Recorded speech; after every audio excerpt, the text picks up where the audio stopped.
Hello students, welcome to the selection classes. आज का जो हमारा टॉपिक होने वाला है अगेन विजन आईएएस पीटी 365 का इकोनॉमी का पार्ट 9 हम लेकर आए हैं आपके लिए। ये इकोनॉमी का लास्ट पार्ट है, इसके पहले के हमने 8 पार्ट्स कंप्लीट कर लिए। अगर आपने वो नहीं देखे हैं प्लीज़ उन्हें एक बार जाकर देख लीजिएगा। यहाँ पर विजन आपको पता है बहुत ज़्यादा इंपॉर्टेंस रखता है। जब आप अगर करंट अफेयर्स प्रिपेयर नहीं कर पाए हैं तो लास्ट में अगर आप कुछ पढ़ सकते हैं तो वो यही रहता है पीटी 365, जिसमें ओवरऑल सारे करंट अफेयर्स कवर होते हैं। तो इसको आप अच्छे से पढ़ लीजिए, आपके रिवीजन की तरह ये यहाँ पर काम करेगा। वीडियो अगर पसंद आए तो इसे लाइक करना बिल्कुल ना भूलिए और अपने दोस्तों के साथ शेयर कर दीजिए और चैनल को सब्सक्राइब कर लीजिए और हमारे टेलीग्राम चैनल से जुड़ जाइए, जिसका कि लिंक आपको डिस्क्रिप्शन बॉक्स में मिल जाएगा। तो चलिए वीडियो स्टार्ट करते हैं। सबसे पहले हम जिस बारे में बात करेंगे वो है बिजनेस इनोवेशन एंड एंटरप्रेन्योरशिप के बारे में। इससे रिलेटेड किस तरह के काम किए गए वो पढ़ लेते हैं। तो सबसे पहले CSR के बारे में आप लोगों ने सुना होगा, that is corporate social responsibilities. बहुत बार ऐसा होता है कि कंपनीज जो रहती हैं वो जो भी अपना प्रॉफिट अर्न करती हैं तो उसमें गवर्नमेंट बोलती है कि जो भी आप प्रॉफिट अर्न कर रहे हो उसमें कुछ पोर्शन आप सोशली आपको लगाना चाहिए, मतलब सोशल अच्छे कामों के लिए आपको वहां पर देना चाहिए।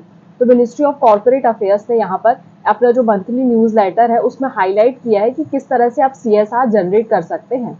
तो CSR एक्ट जो आया था ये 2013 में आया था, जिसमें गवर्नमेंट आपको एक ब्रॉड फ्रेमवर्क प्रोवाइड करती है, जिसमें कि 135 सेक्शन 135 कंपनीज एक्ट 2013 के तहत यहाँ पे प्रोविजंस बताती है कि कौन कौन से प्रोविजंस आप CSR में कर सकते हैं। अगर हम बात करें कि किस शेड्यूल में आता है कंपनीज एक्ट के, तो शेड्यूल हम देख सकते हैं 7 में आपको देखने के लिए मिल जाएगा।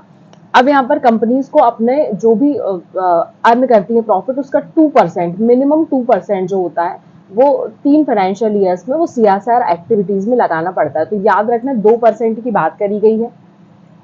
CSR मैंडेट होता है कंपनीज को to require to file details of a CSR activities annually in MCA 21 registry. ये याद रखना है आपको। नॉन कंप्लायंस ऑफ CSR अगर आपने नहीं किया हुआ है तो हम उसको बोलेंगे कि जैसे कि सिविल वॉर्स वगैरह हो रहे हैं, अगर उस समय पर आप CSR नहीं कर पाते हैं तो कोई दिक्कत नहीं है, अदरवाइज आपको CSR करना है। ठीक है, ये किस चीज में कंट्रीब्यूट करता है, जैसे कि अलग अलग कामों में, जैसे स्वच्छ भारत कोष में आप दे दो, क्लीन गंगा फंड में दे दो, prime ministers national relief fund में दे दो, PM सिटीजनशिप असिस्टेंस में दे दो, इस तरह के कामों में आप पैसा दे सकते हैं। Next we have Indian companies on international financial service centre IFSC। IFSC code आप लोगों ने सुना होगा, that is international financial service centre. तो यहाँ पर बोला है कि कुछ इंडियन कंपनीज हैं उनको डायरेक्टली यहाँ पर लिस्ट किया गया है IFSC में। बेसिकली बोला गया है कि इंडिया में जो कंपनीज है they can not directly list their securities abroad. अभी तक वो अपनी सिक्योरिटीज वहां पर लिस्ट नहीं कर पाती थी, अब यहाँ पर वो कर सकती है, इसलिए वो केवल डोमेस्टिक स्टॉक एक्सचेंज में करती थी, तो यहाँ पर अब वो कर सकती हैं। 2020 में सेंटर ने अमेंड किया है कंपनीज एक्ट को और अलाउ किया है direct listing of Indian company और फॉरेन स्टॉक एक्सचेंज। तो अभी तक कंपनीज फॉरेन स्टॉक एक्सचेंज में अपने आप को लिस्ट नहीं करवा पाती थी, लेकिन अब वो डायरेक्टली करवा सकती हैं। यहाँ पर इंडियन कंपनीज जो है उन्होंने अपने मनी को रेज किया है अब्रॉड, किस तरह से, American depository receipts ADR report हमेशा जारी होती है, ये आपको पता होना चाहिए। Then global depository receipt GDR के तहत।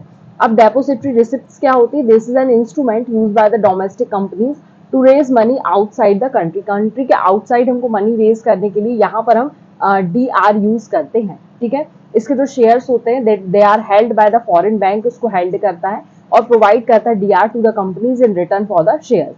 GDR और ADR जो होते हैं इनको हम यूज कर सकते हैं as a raise fund for the foreign market. तो फॉरेन मार्केट में फंड रेज के लिए यहाँ पर ये यूज किए जाते हैं।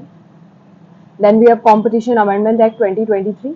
यहाँ पर सेंटर ने नोटिफाई किया अलग अलग provisions for the competition amendment act 2023 which amended the competition act 2002। अब बेसिकली यहाँ पर अगर हम इसके डेफिनेशन की बात करेंगे तो डेफिनेशन ऑफ अ कॉम्बिनेशन अगर हम देखें तो the CAA expand the definition of combinations. यहाँ पर अलग अलग कॉम्बिनेशन, मर्जर हो गया, एक्विजिशन हो गया, अमेलगमेशन हो गया, ये अलग अलग तरह से यहाँ पर इसकी डेफिनेशन दी हुई है, including the transactions above the value of 2000 crore. तो यहाँ पर वो आप देख लेंगे। देन उसके बाद इसमें रिडक्शन किया गया है टाइम लिमिट को कॉम्बिनेशन के अप्रूवल के लिए 210 दिन से 150 दिन कर दिया गया है। अब यहाँ पर बोला गया है कि जो CCI है, कॉम्पिटिशन अमेंडमेंट एक्ट के बारे में हमने बात करी, और कॉम्पिटिशन बोर्ड ऑफ इंडिया जो है हमारा, वो यहाँ पर अलग अलग कॉम्बिनेशंस की बात कर रहा है, बोल रहा है कि विद इन 30 डेज में आपको इसके बारे में हमको इन्फॉर्म करना पड़ेगा, otherwise you are deemed to have been approval, combination shall be deemed to have been approved, नहीं तो वो फिर अप्रूव हो जाता है, ठीक है। देन उसके बाद expansion of the scope of a cartels of include hubs and spoke agreement भी होता है यहाँ पर। Companies which are not engage in the identical और similar business activities they can also be held liable for the anti competitive horizontal agreement के लिए भी कर सकती है। इसको हम बोलते हैं कार्टेलाइजेशन, ये ध्यान रखना है आपको। एंटी कॉम्पिटिटिव हॉरिजॉन्टल एग्रीमेंट जो होता है that is known as cartelisation, ठीक है। नेक्स्ट वी हैव जन विश्वास अमेंडमेंट और प्रोविजंस एक्ट 2023। अब जन विश्वास अमेंडमेंट एक्ट 23 जो आया है, इसमें प्रेसिडेंट का असेंट मिल गया, इसलिए अब ये बिल की जगह अब एक्ट बन जाएगा। यहाँ पर बोल रहा है कि यहाँ पर हमारा एम क्या है, to give a boost to ease of living and ease of doing business. हमको ईज ऑफ लिविंग और ईज ऑफ डूइंग को बढ़ाना है। अगर यहाँ पर हम बात करेंगे तो decriminalise 183 provisions across 42 laws administered by 19 ministers departments. ये कन्वर्ट करेगा सेवरल फाइन्स और पेनाल्टीज में, और कहीं ना कहीं इस तरह से आपको पनिशमेंट भी यहाँ पर मिल सकता है। यहाँ पर all the offences and penalties remove कर दी गई है, जो कि पोस्ट ऑफिस एक्ट 1898 के तहत लगाई जाती थी। देन वी अब ट्रांसफर प्राइसिंग की बात कर लेते हैं। तो सुप्रीम कोर्ट ने यहाँ पर एक अप्रोच लाई है ट्रांसफर प्राइसिंग डिस्प्यूट जो होते हैं इंडिया में उसको लेकर।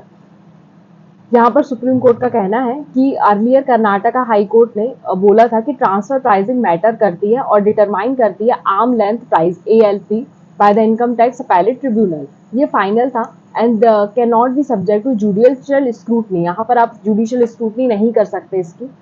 इंडिया में अगर हम ट्रांसफर प्राइस और ALP प्रोविजंस की बात करेंगे तो ये चैप्टर 10 में दिया हुआ है इनकम टैक्स एक्ट 1961 में। और आर्म लेंथ प्राइस जो होता है वो कौन डिटरमाइन करता है, they are determine by the assessing officer. जो भी उसको एक्सेस कर रहा है वो ऑफिसर यहाँ पर बताता है कि what should be the arm length price.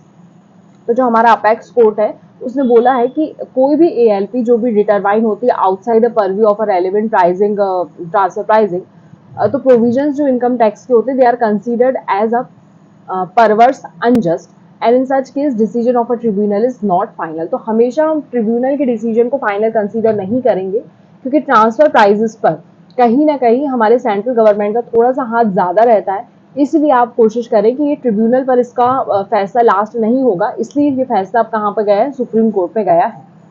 Next we have global innovation index GII 2023। India ने अपनी 40th रैंक यहाँ पर हासिल करी है, ये आपको पता होना चाहिए। और वर्ल्ड इंटेलेक्चुअल प्रॉपर्टी ऑर्गेनाइजेशन इसे रिलीज करता है। तो ये GII जो है एक रिलायबल टूल है। यहाँ पर गवर्नमेंट अक्रॉस द वर्ल्ड उनको एक्सेस करते हैं कि वो कितना ज्यादा इनोवेशन कर रहे हैं, सोशल और इकोनॉमिक चेंजेस लेकर आ रहे हैं। पब्लिश कौन करता है, Cornell university, INSEAD business school and वीपो।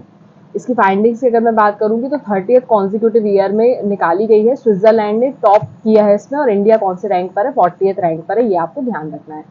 Then we have startups in India. Startups के लिए क्या किया गया है, तो यहाँ पर parliamentary committee, standing committee on commerce recently उसने रिलीज किया एक रिपोर्ट जिसको हम बोलते हैं ecosystem of startups to benefit India. इसके पॉइंटर्स की अगर हम बात करेंगे तो access to funding, investment in startups are cyclical in nature. किस तरह के हैं, साइक्लिकल है नेचर के, और ये विटनेस करते हैं market correction based on the various factors such as macro economic condition, investment sentiments and monetary policies. Single implementation agency है, तो 42 मिनिस्टर्स, डिपार्टमेंट्स, बॉडीज यहाँ पर इनको देख रही हैं। रेगुलेटरी सपोर्ट मिल रहा है। The committee noted that easing regulatory legal frameworks to facilitate direct overseas listing of unlisted Indian startups could lead a boost to the ecosystem। तो इससे हमारे इकोसिस्टम को क्या मिलेगा, बूस्ट मिलेगा। Then we have a bureau of Indian standard BIS। तो bureau of Indian standards जो है वो किसके लिए काम करता है, फूड एंड पब्लिक डिस्ट्रीब्यूशन के अंतर्गत काम करता है। और यहाँ पर इसने 115 कैटेगरीज के प्रोडक्ट्स को भी BIS में शामिल कर लिया है 2024 में। तो ये ध्यान रखना है बस आपको, कितने प्रोडक्ट्स को शामिल किया गया है, तो 115 कैटेगरी के प्रोडक्ट्स को शामिल किया है यहाँ पर। और अगर हम बात करेंगे कि ये वर्क किसके अंतर्गत करता है, तो मिनिस्ट्री ऑफ कंज्यूमर अफेयर्स के अंतर्गत, फूड एंड पब्लिक डिस्ट्रीब्यूशन के अंतर्गत काम करता है। इसका ऑब्जेक्टिव क्या है, to satisfy the customer needs for the quality purpose के लिए यहाँ पर इसे यूज करते हैं। और ऑर्गेनाइजेशनल स्ट्रक्चर की बात करेंगे तो एक गवर्निंग काउंसिल होती है जिसमें कि 27 मेंबर्स होते हैं, ये आपको ध्यान रखना। और जिसका प्रेसिडेंट होता है वो ministry of ministry of consumer affairs का हो सकता है, या फूड एंड पब्लिक डिस्ट्रीब्यूशन का हो सकता है। वाइस प्रेसिडेंट इसका ही किसी भी स्टेट का जो हमारे कहना चाहिए मिनिस्ट्री ऑफ कंज्यूमर अफेयर्स होती है उसका हो सकता है।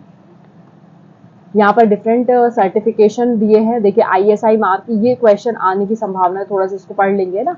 आईएसआई मार्क जो होता है that is used for the by BIS for consumer durable goods, electronic items, kitchen appliances के लिए। फिर एजीएमएआर के इस तरह का मार्क अगर आप लोगों ने देखा होगा तो ये आपको देखने के लिए मिल जाएगा commodity and life stock products में, एग्रीकल्चरल प्रोडक्ट्स में। बीआईएस हॉलमार्क अगर आप देखेंगे तो ये गोल्ड ज्वेलरी में मिलेगा। वो वुल मार्क आप देखेंगे तो 100% प्योर वुल जस्टिफाई करता है। इको मार्क आपको इन्वायरमेंट फ्रेंडली प्रोडक्ट्स में मिलेगा।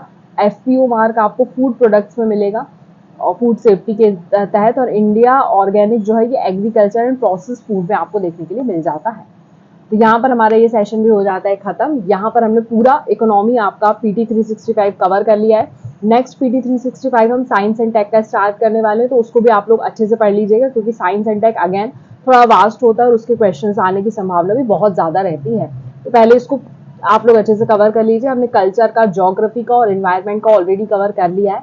अगर आपने वो नहीं देखा तो उसे एक बार जाकर देख लीजिए, आप लोगों के लिए बहुत ज्यादा बेनिफिशियल होने वाला है। वीडियो अगर पसंद आया है तो इसे लाइक करना बिल्कुल ना भूलिए, अपने दोस्तों के साथ शेयर करिए और चैनल को सब्सक्राइब कर दीजिए। धन्यवाद।